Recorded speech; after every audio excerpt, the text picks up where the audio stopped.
Anyway, lahat po tayo ay mayroong paborito. Tama ho ba? Sana po sa ating mga anak, wala tayong favorite. Lahat favorite natin. Ano ho? Walang pinipili lang. Kailangan lahat po sila paborito ho natin dahil anak natin sila. Pero sa ibang bagay po, marami ho tayong paborito. Ano ho? Marami po. Halimbawa po, pinakamadaling intindihin. Pagkain. Ano bang paborito mong pagkain? Crispy pata agad. Yung, ang hiray, nakaka-cholesterol ka agad. Kare-kare, nakaka-uric acid. Pambihira. Although masasarap naman talaga po yan. Talaga naman po, opo. Agree po ako sa inyo dyan. Mayroon tayong paboritong pagkain. Ano po, kayo po na po nakakaalam yan. Ako po, alam ko, Japanese food. Pag Japanese food, talagang paborito ko ho yan. Ano ho? Yan ang numero 1 ko. Pero syempre, Filipino food, masarap po yan. Ano ho? Hindi lang po sa pagkain, pati po sa pangkaraniwang kulay, meron tayong paboritong kulay. Sino dito mga lalaki, favorite nyo? Pink. Malamang Asher ka. Naka-pink ang Asher yan eh. Pero ang ganda ng uniform ng Asher, pink. Ano po? Bagay na bagay po sa inyong lahat yan, yung pink. Ako po, blue ang favorite color ko. Paborito ko pong kulay ay blue. Ano po, wala namang masama kung lalaki ka, pink ang nagustuhan mo. Wala namang problema doon. Pero may paborito po tayong kulay talaga eh. Ano po, at di lang po sa kulay, pati po sa numero, baka meron kayong paboritong numero, ano pong paborito nyo? Paborito nyo pong tayaan. baka may paborito kayong tayaan ha. Sana naman po, wala na pong nagloloto dito. Wala po sa loto ang kinabukasan natin. Amen po ba? Wala po sa loto ang pag-asa nating yumaman. Tama ho ba? Nahihiya naman ako sa Diyos kung may lucky number tayo. Lord, bigay mong lucky number sa akin. Di ba? Huwag na po tayo doon kasi may Diyos tayo. Tama po ba? Tandaan nyo, sabi po sa Bible, every good and perfect gifts come from our Heavenly Father. Lahat ng mabuting pagpapala at biyaya ay nagmumula sa ating amang nasa langit na hindi nagbabago. Ano po, kaya wala na yung lucky number. Pero tanong ko sa inyo, sa lahat ng numero, anong pinakaayaw niyong numero? Ba't ayaw niyo ng 0? Pangit ba yun? Sa lahat ng number, anong ayaw niyong number? Ha? 0. We don't like 0. Why we don't like 0? Bakit pa? Ba't ayaw mo ng 0? Kasi? Bokya siya eh. Diba? Wala eh. 0 nga eh. Ayaw ho natin yun. Ano ho? Alam niyo ho, bigyan ko lang kayo ng halimbawa, ayaw yan ng isang estudyante. Bakit? Nag-e-exam siya, ginagraduhan siya, nag-aaral siya, tapos makukuha niya 0. Diba? Pag 0 ang estudyante, anong mangyayari? Una po, lagot siya sa magulang niya. Bakit? Pinabaunan siya, pinaaral siya, pinatuition, tapos 0. Naalala ko po nung nag-aaral po ako. Nung nag-aaral po ako, pag mataas ang test ko, nakabalandra ho yan sa salas, nakabalandra po yan sa kung saan malapit ang nanay ko.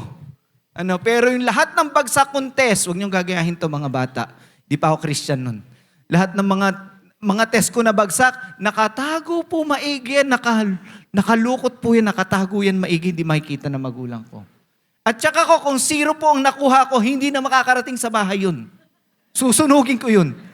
Para walang ebidensya na bokeh ako. Lagot kasi ako sa nanay ko. Diba? Lagot ako sa magulang ko.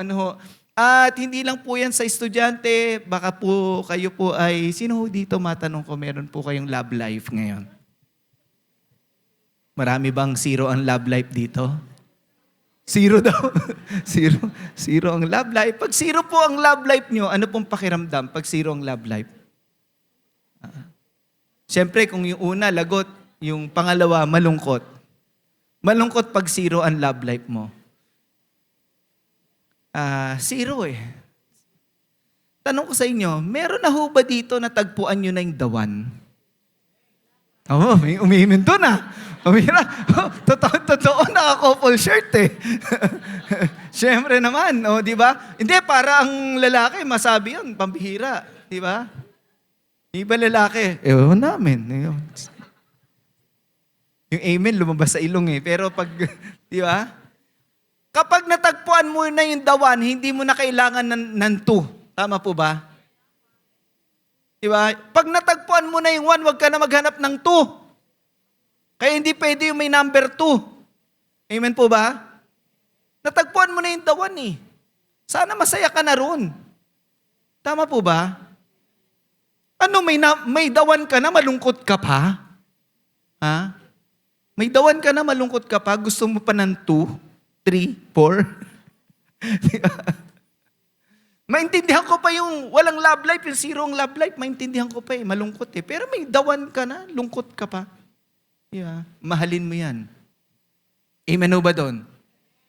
Love life mo, meron ka ng kapartner. At sa negosyo, hindi po pwedeng wala pong kita, zero. Diba? Sabi nga, pag wala kita, loge negosyo. Yeah, lugi negosyo. Pag lugi negosyo, lugi, mahirap po yun. Nag-i-invest ka ng panahon, ng pera, lugi negosyo. Kaya ayaw ho natin ng zero Ayaw natin ho yan. Among all the numbers that we have, we don't like zero. We don't like it. At bakit ayaw po natin yan? That's the least. Maaring gusto mo, pero among the numbers, that's the least number that you would like. Bakit po? Kasi ang tao gusto niya lagi marami. Gusto niya ng marami. Yung konti nga, hindi pa siya nasiyahan Zero pa kaya? Zero pa kaya? Gusto ng tao marami. Bigyan ko pa yung halimbawa. Sa church po, gusto ko, bilang pastor, marami nagsisimba. Wala po siguro naging pastor na nangarap sana konti membro namin. Para wala akong babantayan. Wala akong sakit ng ulo. Hindi po, mas masakit sa ulo yung wala kang miyembro, naging pastor ka pa. Diba? Walang magkakagusto sa simbahan mo. Wala po akong naisip, sana hindi ko na siya makilala kasi naiisip ko po, walang pastor na mangangarap na konti miyembro niya. Gusto niya marami. Sino dito gusto marami magsimba sa LP? COGLP. Kaya nga po tayo nagbubukas sa Robinson kasi gusto natin dumami pa ang magsisimba. Kasi ang ginagawa po sa simbahan, pagsamba sa Diyos. Tama po ba? Yun na yung isa sa magandang gagawin ng tao, yung sambahin niya ang Diyos. Tapos ang simbahan, konti ang tao. Mas marami pang tao sa sabungan. Di ba? Di ko na masabing sinihan kasi wala na rin naman nanonood. Di ba? Sa church po, sana po maraming tao sa simbahan. Gusto niyo ho ba yun? Maraming tao sa church. At siguro sasabi mo, church po yan, pastor. Sa personal mo, ayaw ng tao na zero kasi gusto niya ng marami. Anong gusto mong marami sa buhay mo? Sige, ha? Syempre, alam ko na sagot niyo, pera na naman. Lagi naman yan ang sagot Wala naman ibang sinagot Pag malungkot ka, sagot, pera. Di ba? Lagi pera. Gusto natin ng maraming pera. Yeah. Sa personal na lang ayaw mo ng wala kang pera, zero. Ayaw mo ng konti ang pera, gusto mo marami. Kaya ayaw po natin ng zero kasi gusto natin yung marami. Gusto natin yun. Ayaw natin ng konti. Ayaw natin ng bokya. At alam nyo, ba't ayaw rin ho natin ng zero? Kasi wala kang magandang resulta kapag i-multiply mo ang zero sa anumang number na meron ka. I-try nyo pong i-multiply ang zero sa anumang number na meron kayo. Kahit 1,000 pang i-multiply nyo doon, ano ang sagot? Zero pa rin. Mahirap siya i-multiply. Zero pa rin ang sagot. Kahit 1,000,000 na, tama ba? Kahit 1,000,000 na i-multiply ko dyan. Sino magaling sa math dito? Walang gustong umamin. Zero, i-multiply mo sa 1,000,000, anong resulta? Zero pa rin. Maraming magaling sa math, tapos ganito lang ang mga tanungan multiplication lang. Di ba? Zero pa rin. Ang hirap. Napakahirap. Kaya ayaw natin yan. Pero may kilala po ako na kayang mag-multiply ng zero at hindi zero ang resulta. Sino yan? Ang Panginoong Diyos ang makakagawa niyan. God can multiply a zero that the result will never be zero. Tanong ko ganito, sa buhay ba natin pwedeng mabokya tayo? Pwede ba yon? Pwede pa ang makaranas ka sa buhay mo na nabobokya ka, nagnenegosyo ka, bokya ka, nanligaw ka, bokya ka. Puro ka bokya. Pwede bang mangyari sa buhay mo yun? Umidad ka na, tumanda ka na, wala kang savings, bokya ka pa rin, di ba? Pwede bang mangyari yun? Na nabobokya tayo sa buhay na to? Pwede. May istorya po niyan sa Bible. Na ginawa na niya ang lahat, ang resulta, bokya pa rin siya. At yan ang pag-uusapan natin. But I know, if you feel today that your life is like a zero, I know God can multiply that zero and bring a good result in your life. Sige po, palakpakan natin si Lord. At kaya nang maghimala at i-multiply ang zero at magkaroon ng magandang resulta sa buhay mo. At yan po ang pag-uusapan natin ngayon. Tumayo po tayong lahat. Medyo mahaba pong istorya, sundan nyo po para ma-appreciate po natin ang istorya na to. Ito po ay tungkol kay Pedro. Ang sabi po dyan, minsan habang nakatayo si Jesus sa tabi ng lawa ng Genesaret, nagsiksikan ang napakaraming tao sa paglapit sa kanya upang makinig ng salita ng Diyos. Maraming interesadong makinig. Nagsisiksikan ng tao. May nakita siyang 2 bangka sa baybayin, nililinisan ng mga mangingisda ang kanilang mga lambat at wala sila sa kanilang mga bangka. May bangka, naglilinis yung mga mangingisda sa gilid. Sumakay siya sa isa sa mga ito na pag-aari ni Simon. Si Simon po ay si Pedro din. Hiniling niya rito na ilayo ng kaunti ang bangka mula sa baybayin. Naupo siya sa bangka at nangaral sa mga tao. Pagkatapos niyang mangaral, sinabi niya kay Simon, "Pumalaot kayo at ihulog ang mga lambat upang manghuli." Sumagot si Simon, "Guro, magdamag po kaming napagod, ngunit wala kaming nahuli. Bokya kami, Lord. Magdamag po kaming ng isda, pero bokya kami. Wala kaming nahuli. Ngunit dahil sinabi ninyo, ihuhulog ko ang mga lambat." Ganun nga ang ginawa nila at nakahuli sila ng from 0 to napakaraming isda ang nahuli nila. Kaya't halos mapunit ang kanilang mga lambat. Sobrang dami, halos mapunit na yung lambat nila. Kinawayan nila ang kanilang mga kasamahang nasa kabilang bangka upang magpatulong. Lumapit naman ang mga ito at napuno nila ang 2 bangka, ano pat halos lumubog ang mga ito. Nang makita iyon ni Simon Pedro, siya ay lumuhod sa harap ni Jesus at sinabi, "Lumayo kayo sa akin, Panginoon, sapagkat ako'y isang makasalanan." Nang gilala siya at ang kanyang mga kasama dahil sa dami ng kanilang huli. Gayon din sina Santiago at Juan na mga anak ni Zebedeo at mga kasosyo ni Simon. Sinabi ni Jesus kay Simon, "Huwag kang matakot. Mula ngayon, mga tao na sa halip na mga isda ang iyong huhulihin." Nang maitabi na nila ang mga bangka sa pampang, iniwan nila ang lahat at sumunod kay Jesus. Panginoon, marami pong salamat sa inyong salita. Kasama ka namin. Pagpalain niyo po kami. At Lord, naniniwala kami, babaguhin kami ng iyong salita. Purihin ka sa pangalan ni Jesus. Amen at amen. Sige po, palakpakan natin ng malakas ang ating Panginoon. Makakaupo na po tayo, mga kapatid. Is it true that sometimes, totoo ba to? Matanong nga lang kita, totoo ba to na kung minsan, sometimes things don't go as planned? Is it true? Nararanasan mo ba sa buhay to na minsan, hindi nangyayari yung pinlano mo? Wala naman po nagplano ng pangit, di ba? Maganda yung pinaplano natin sa buhay. And sometimes, even though our plans are good and great, and yet sometimes, things don't go as planned. Hindi nangyayari ayon sa pinlano mo. Di ba? Sino nakaka-relate doon? Ang ganda ng plano mo, pero bakit hindi nangyayari yung maganda mong plano sa buhay? Bigyan ko po ng halimbawa, simpleng-simple lang. Nagpaplano kayo magkakaibigan o yung pamilya nyo nagpaplano ng outing. Magkakaibigan. Plano kayo ng plano. Pero hindi natutuloy. Tama ba? Drawing lang. Pero minsan, nagkita kayo, nagkayayaan, natuloy. Nangyari na yun sa inyo. kung kailan hindi pinlano maigi, saka nangyari. Di ba?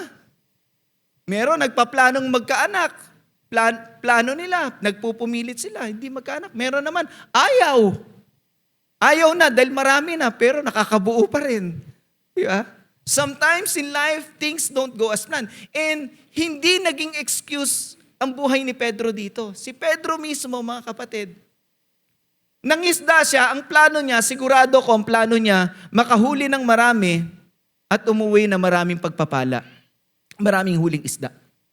Pero nung kinaumagahan na, magdamag siyang nagsikap na manghuli ng isda, inumaga na siya, wala pa rin siyang huling isda. So yung plano ni Pedro, hindi nangyari. Wala siyang huli. Sabi niyan, magdamag silang ng isda pero wala siyang nahuli. Minsan sa buhay natin ganun. Ginagawa mo ng lahat pero parang bokya ka pa rin. Diba? Nagsusumikap ka, you do everything and yet you see yourself, parang, ba't ganun? Parang walang nangyayari sa buhay ko. Ang ganda naman ng plano ko, nagsisikap naman ako, ba't ganun? Parang bokya pa rin ako. At kapag sa buhay natin, minsan pakiramdam natin na bubokya tayo, ano kaya nararamdaman natin? What is the feeling when you feel like you're doing everything, and yet things doesn't go as planned? Parang pakiramdam mo walang nangyayari. Ano kaya ang damdamin natin pag ganun? Ano mararamdaman mo? Well, si Pedro po, aminado siya, nabanggit niya doon, nagpagod kami magdamag. So, ibig sabihin, pag tayo po ay nandun sa estado ng ating buhay na parang bokya tayo, nakakapagod po yun. Nakakapagod. Nakakapagod siya. Sometimes we feel so tired in life. You do everything you can, and yet, it seems that things are not going your way. Hindi nangyayari ayon sa pinlano mo. Kapag gano'n, hindi nangyayari ayon sa pinlano mo, nakakapagod. Di ba? Kasi gusto natin, mangyari yung gusto natin eh. It's very tiring. Sometimes, di ba? Nakaka-relate ba kayo? Kaya ang Panginoon may pangako, sabi niya, lumapit kayo sa akin, kayong lahat na napapagal at nabibigatan, at kayo aking papahingahin. Kasi alam ng Panginoon sa buhay na to, minsan nakakaramdam tayo o madalas, we would struggle with getting tired in life. Pagod ka physically, pagod ka emotionally, mentally, you are just so tired in this life. At hindi lang po pagka ganun, zero tayo, frustrated tayo, pagka ganun po, nakakaranas tayo ng frustration. Ano ba ang Tagalog ng frustration?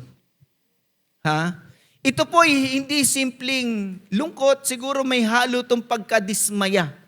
Nadidismaya ka dahil wala kang nahuli, nadidismaya ka kasi hindi nangyari yung inaasahan mong plano, there is frustration in your heart.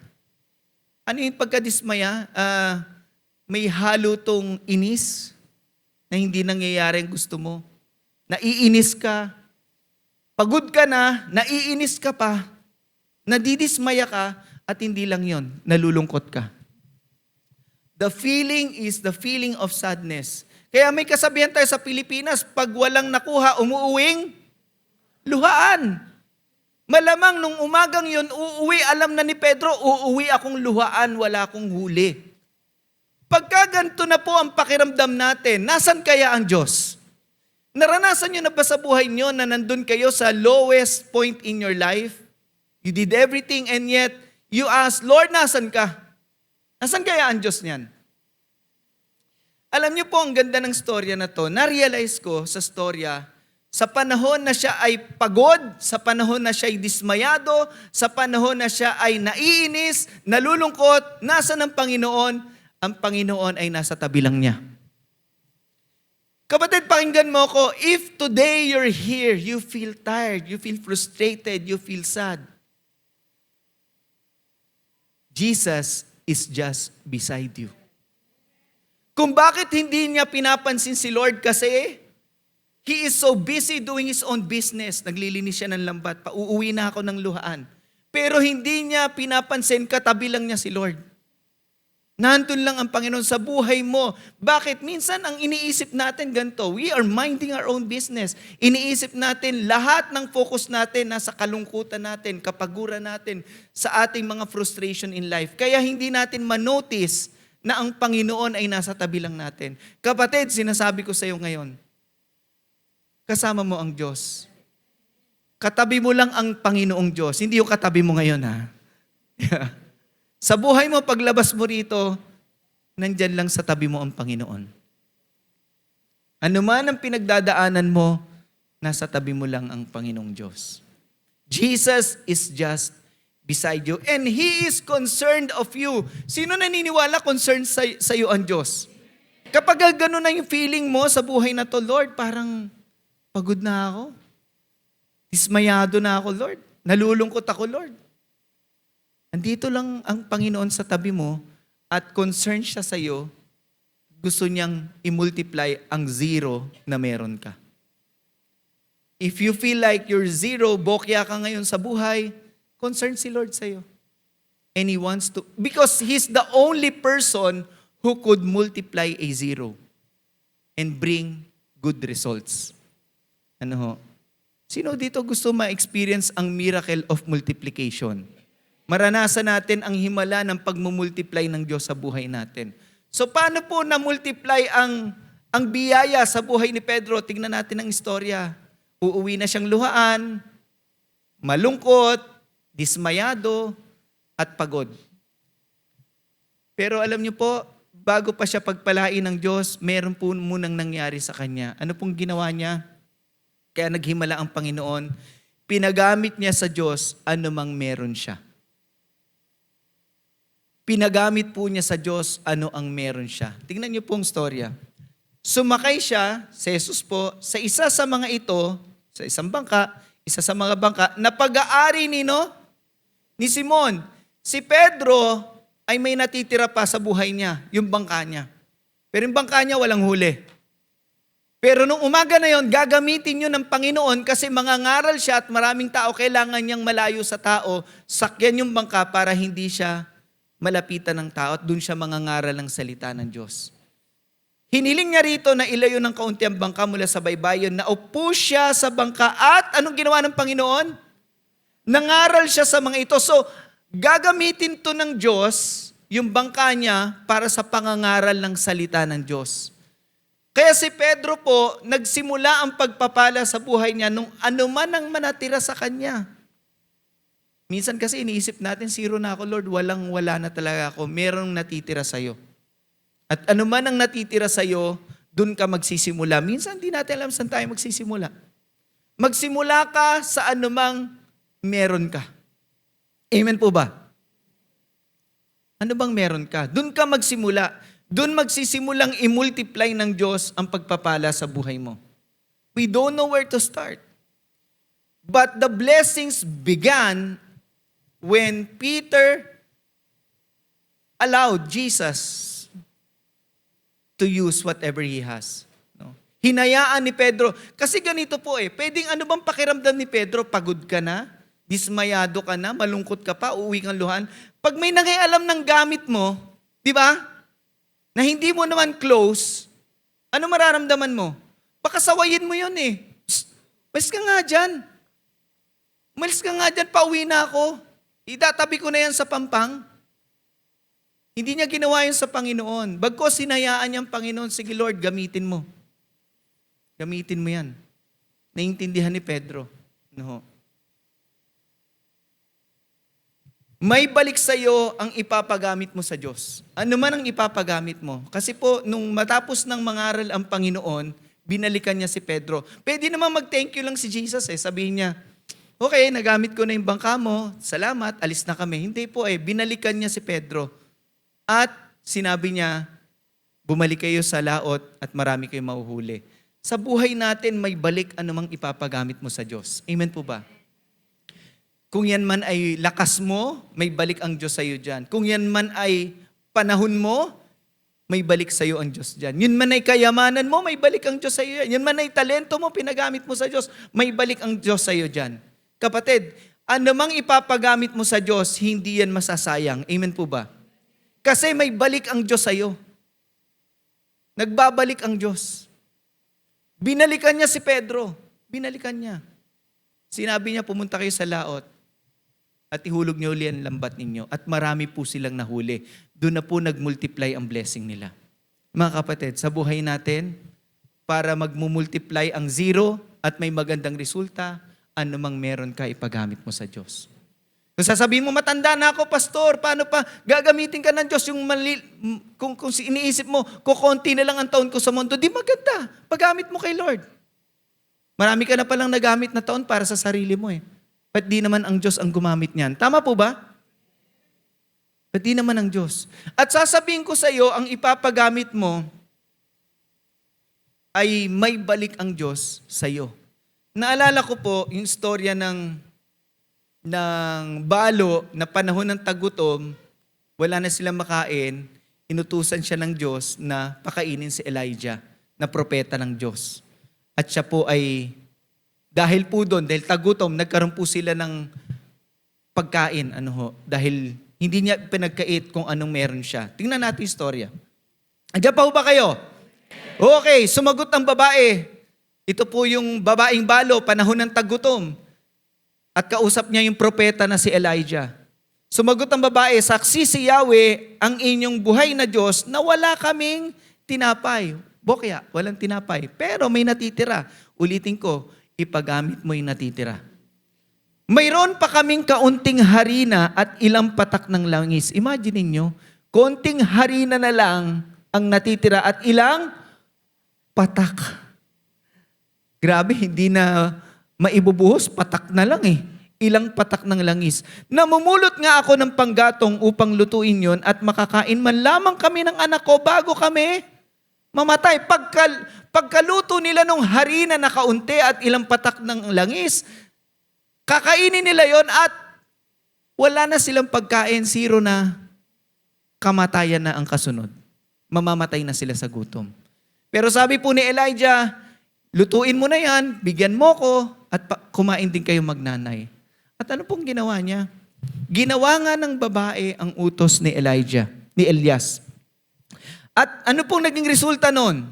May balik ba sa kanila? At namatay silang magnanay. Di ba? Sa gutom, dilat ang mata. Yeah, hindi po. Ginawa nga ng babae ang utos ni Elias at hindi naubos ang pagkain ni Elias at ng mag-ina sa loob ng minultiply ng Diyos ang blessing nila. Hindi nga naubos ang harina sa lalagyan at hindi rin natuyo ang langis sa sisidlan.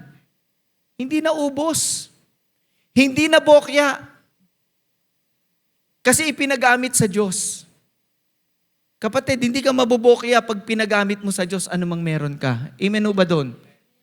Hindi nga naubos ang harina sa lalagyan at hindi rin natuyo ang langis sa sisidlan. Tulad ng sinabi nino. Sino nagsabi nun? Kanina may nag-share dito, si Pastor Vernon, tungkol sa tithes. Alam niyo po, si Lord ang may sabi nun eh. Hindi po ang pastor. You need to believe what God says. Ano po? Tulad ng sinabi ni Yahweh sa pamamagitan ni Elias. It is the Bible's principle that when you give, when you allow your blessings to be used by God, and then He can multiply whatever you have. Whatever is left, He can multiply. Amen ho ba doon?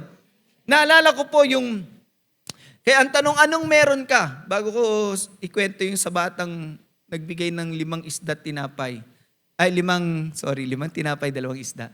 Ano meron ka? Tanong mo katabi mo, anong meron ka? Ano ba meron ka? Kasi kung anong meron ka, doon magsisimula kung paano ka gagamitin ng Diyos. Ulitin ko po. Kung anong meron ka, doon magsisimula kung paano ka gagamitin ng Diyos. Halimbawa, ang meron ka pera, doon ka gagamitin ng Diyos, marami kang pera. Meron ka katalinuhan, wisdom, doon ka gagamitin ng Diyos. Baka tagapagturo ka. Ano meron ka? May talento ka, baka doon ka gagamitin ng Diyos. No?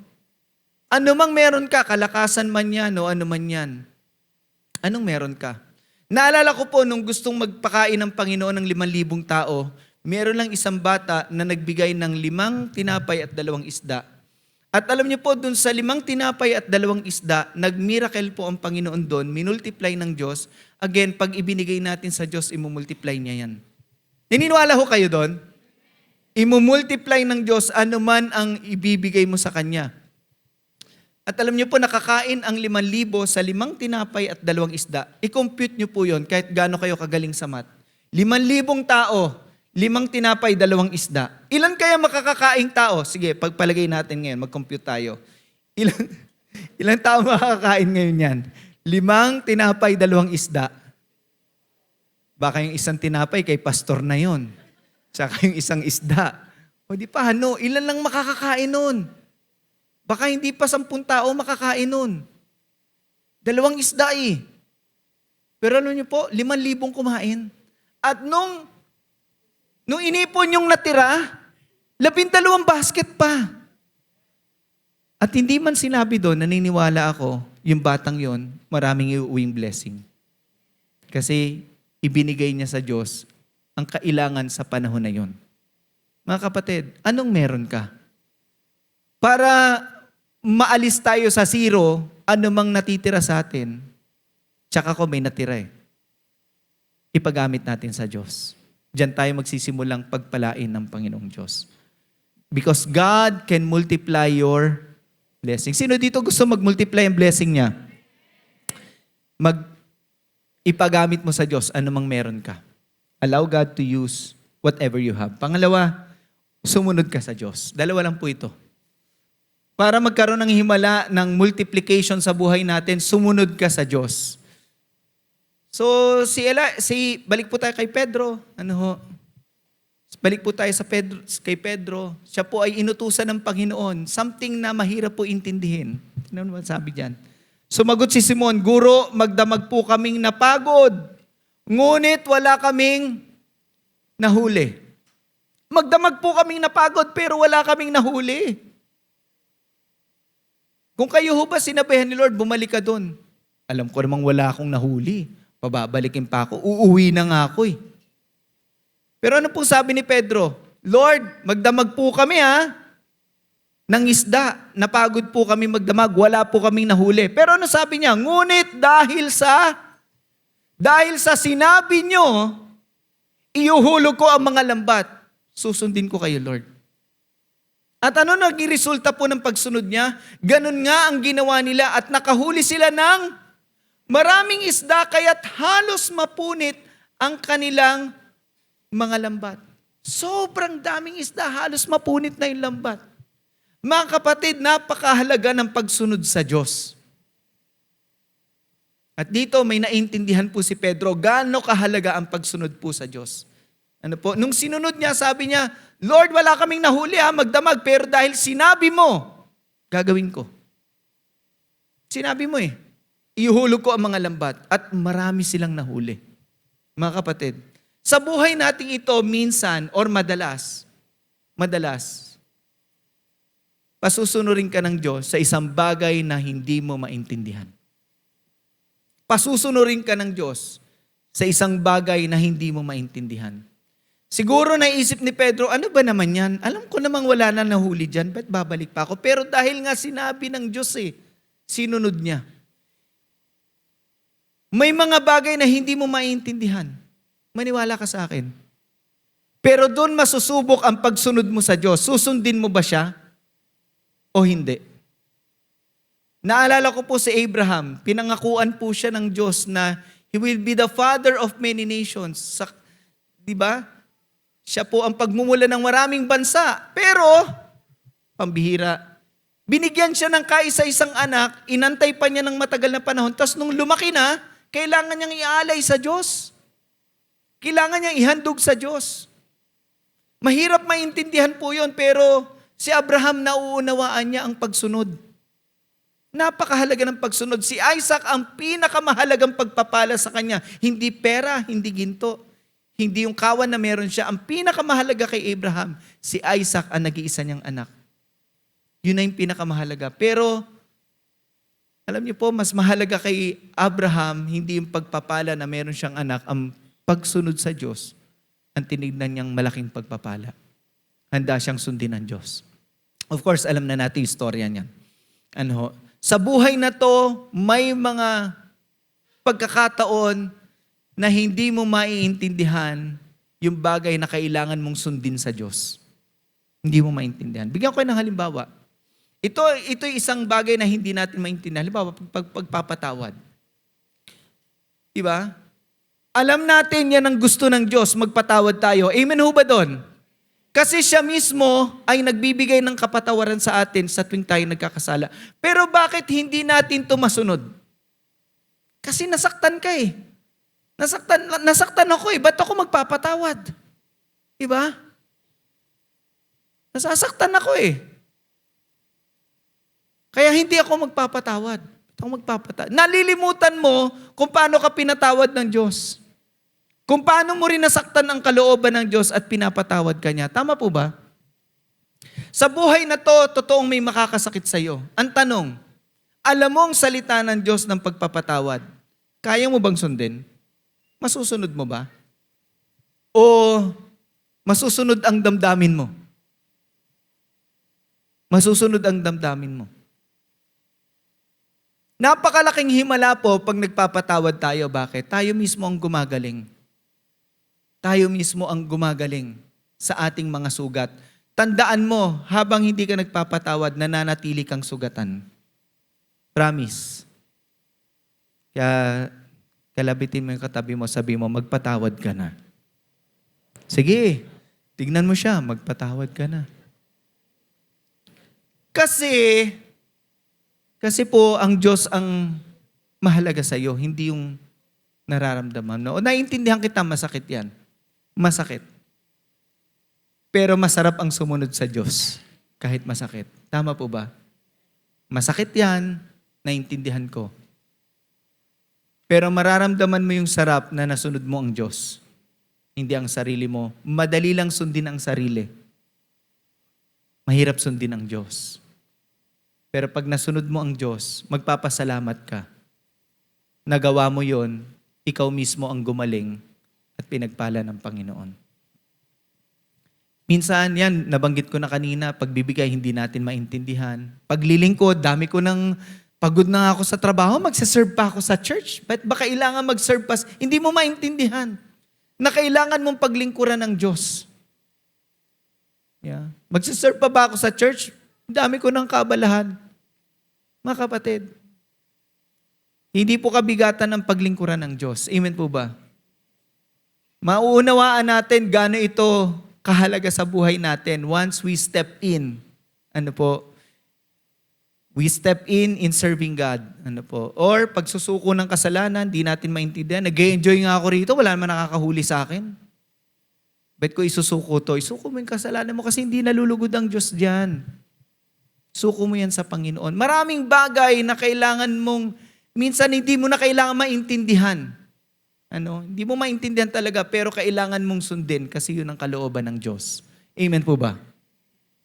At dito, pag ganito ng ating pananaw, pakinggan niyo po ako, pag ganito na ang ating pananaw, naiintindihan mo na ang pagsunod ay higit sa pagpapala. Ang pagsunod ay higit sa pagpapala.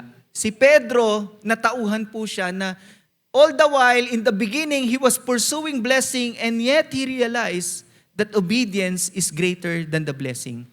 Inahabol niya yung marami siyang huling isda, hindi siya mabokya, pero nung naintindihan na niya sino ang Diyos, naunawaan niya na ang pagsunod ay higit sa pagpapala. Masigit yun. Bakit po? Ano pong ginawa niya?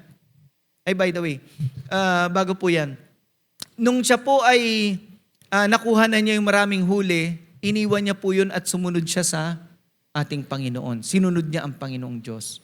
At ganito rin ang bayan ng Israel. Alam niyo po, minsan we are confused with blessing and obedience. Minsan napaghihiwalay ho natin ito. At ito ang pinapaintindi sa atin ng Panginoon ngayon, na napakahalaga ng pagsunod, higit ito sa pagpapala. Nung ang bayang Israel po ay papasok sa Promised Land, puno po ng pagpapala yun Promised Land. Puno ng pagpapala. Pinaalalahanan sila ng Panginoon na huwag makakalimot sa Diyos. Sabi diyan? When you eat and are full and build beautiful houses to live in, nakakain mo na ang masarap, ang gusto mo, at maganda na ang tahanan mo, and your herds and flocks grow large, and your silver and gold multiply, ang dami mo ng kayamanan, and everything else you have increases.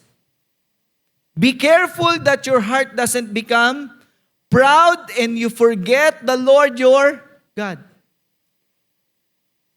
Minsan, yung pagpapala, nagiging dahilan, pag hindi natin naunawaan na ang pagsunod ay higit sa pagpapala, nakakalimutan natin yun. nakakalimutan natin ang Diyos. At nagiging mahalaga na lang sa atin yung pagpapala. Hindi po masama ang pagpapala, don't get me wrong. Pero between the two, obedience is greater than the blessing. Doesn't become proud and you forget the Lord your God who brought you out of the land of Egypt, out of the place of slavery. Huwag niyong kakalimutan yan. At alam niyo po, si Pedro po ay, ganun po ang ginawa niya. Tingnan niyo po paano niya naintindihan ang Panginoon. Sinabi ni Jesus kay Simon, huwag kang matakot mula ngayon. Mga tao na sa halip na mga isda ang iyong huhulihin. Nang maitabi nila ang mga bangka sa pampang, anong ginawa nila ni Pedro? Iniwan nila ang lahat at obedience is greater than the blessing. Mas higit ang pagsunod kaysa sa pagpapala. Tanong kapatid, susundin ba natin ang Diyos? Iniwan nila at sumunod. Nung sinunod ba ni Pedro ang Diyos, nalugi ba siya? Nalugi ba siya? Tanong ko sa inyo, mahirap sumunod, pero pag sumunod ka, talo ka ba? Bokya ka ba pag sumunod ka sa Diyos? Alam niyo po, di ba sabi ni Lord, mula ngayon, ang uhulihin mo na tao, hindi na isda. Nung unang nangaral si Pedro, dahil sinunod na niya ang Panginoon, pupunta na po tayo sa ano na nangyari kay Pedro. Nung una siya nag-preach, may naniwala kaya? Baka wala ring naniwala, zero ang naniwala. May naniwala kaya? Bokya rin ba siya nung manghuhuli na siya ng tao, hindi na isda? Magpipreach niya sa ng salita ng Diyos? Bokya ba siya? Alam niyo po, hindi siya nabokya sa pagsunod niya sa Diyos. Tingnan niyo po, ang unang pangangaral ni Pedro, gaano po karaming naniwala sa Panginoon? Those who believe what Peter said were baptized and added to the church that day. Nung araw lang na yun, gaano po karami ang huli? About 3,000 in all. Ganon karami ang huli. Nung unang nangaral si Pedro, hindi na siya bokya. Kaya kapatid, pag sinunod mo ang Diyos, hindi ka bokya. He can multiply a zero and produce a great result. Sa buhay natin, minsan ganun po tayo. Nabobokya tayo kasi hindi natin pinapagamit anumang meron tayo sa Diyos at hindi natin magawang sundin ang Diyos. Sundin mo ang Diyos. Isa pa nga po, sabi mo sa katabi mo, sundin mo ang Diyos. Mahirap yan Mahirap yan. Mahirap yan. Pero, diyan tayo magsisimula. Ang sundin natin ang Diyos. Sino ho dito gusto nyo lumaki ang church natin? Do you want to see the church grow? I thank you for having that heart. The same as your pastor, we want to see the church grow. Pero minsan po sa church, di ba, may mga pangangailangan, hindi lang po pananalapi yung mga magtatrabaho po sa church para yung church ni Lord ay lumaki. By the way, maliwanag ho ba na ang simbahan kay Lord, hindi kanino man? Hindi to sa tao. Hindi to sa pastor, hindi to sa tao. Ang simbahan ay sa Diyos. Bata pa po ako, naintindihan ko na ang simbahan sa Diyos. Hindi ko pa kilala ang Diyos, alam ko na ang simbahan sa Diyos yan. Sa Diyos yan. At sa loob ng simbahan, may mga pangangailangan yan. Meron yan. Tulad ng isang tahanan, meron. Pero bakit sa sarili nating pangangailangan, kaya nating maintindihan? Naisip niyo na ba yun? Pag sa kailangan ko, madali nating maintindihan, kaya humihingi tayo sa Diyos, Lord, bigyan mo ako ng pera, kailangan ko ng pantuition, pambayad, magandang bahay, Lord, kotse, bigyan mo rin ako, ayoko na po nakamotor ako, ganyan, etc. Pag kailangan mo, kailangan natin na intindihan natin. Tama po ba? Ang dali-daling intindihin.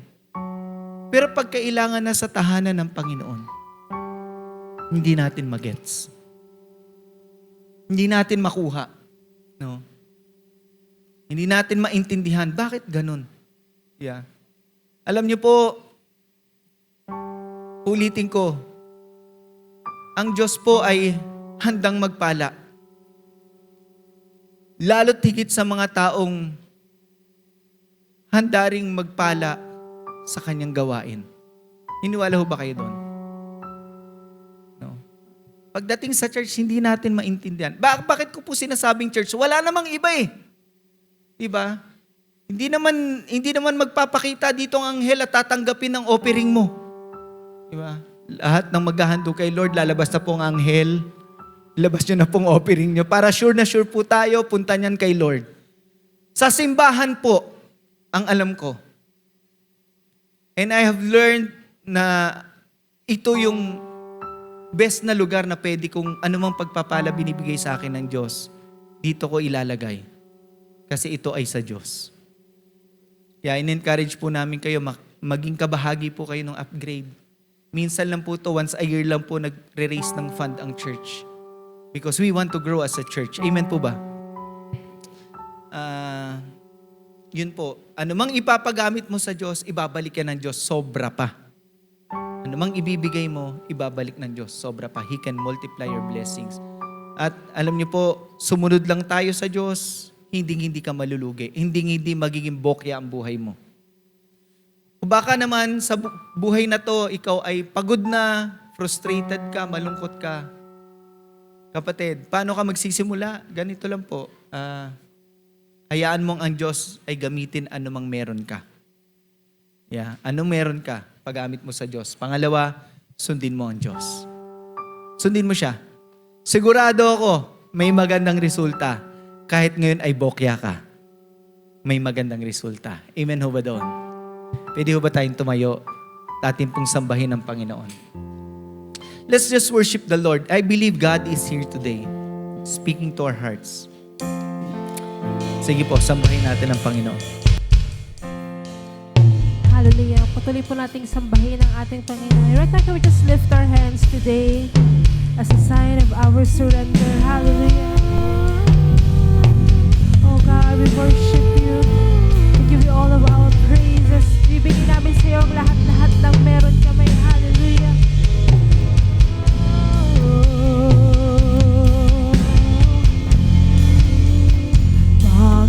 Panginoon, pakinggan mo ang laman ng puso ko. Kahilingan ko'y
ba ritong nakaka-relate sa storya ni Pedro?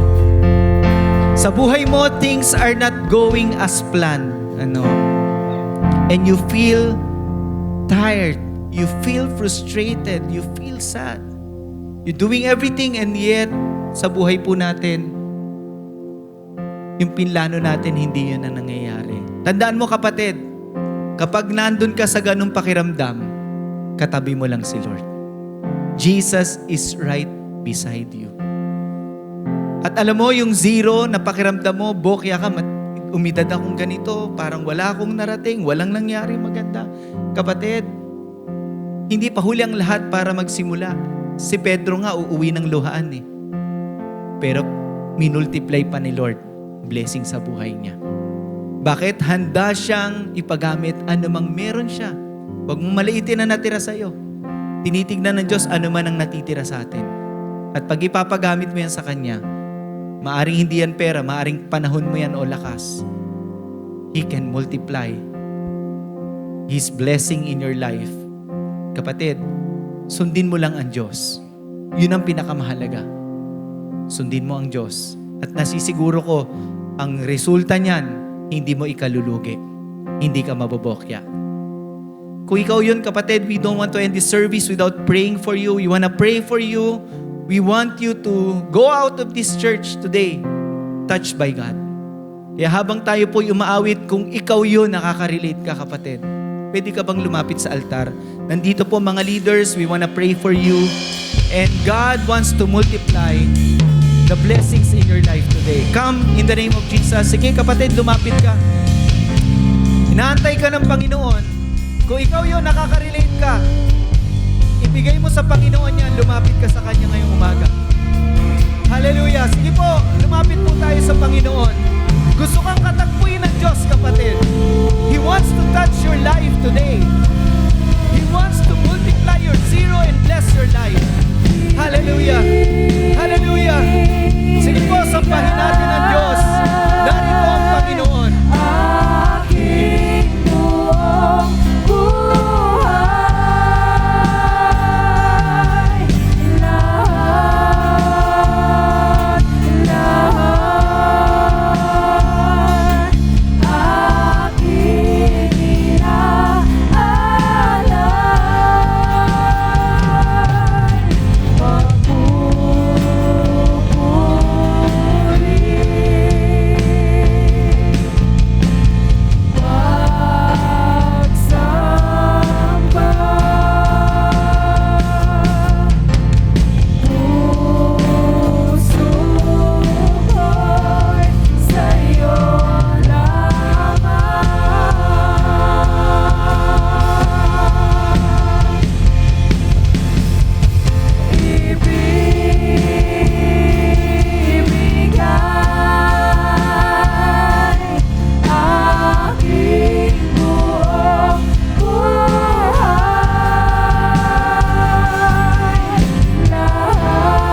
aming buhay.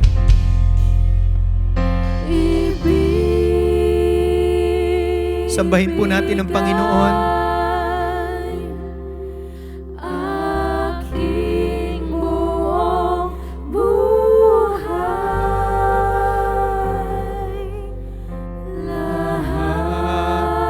Lahat, Panginoon. aking inaalay, Jesus, worship. pagpupuri,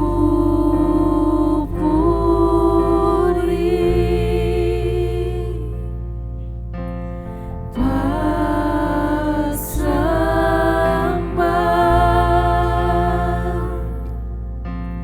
puso ko'y sa'yo lamang.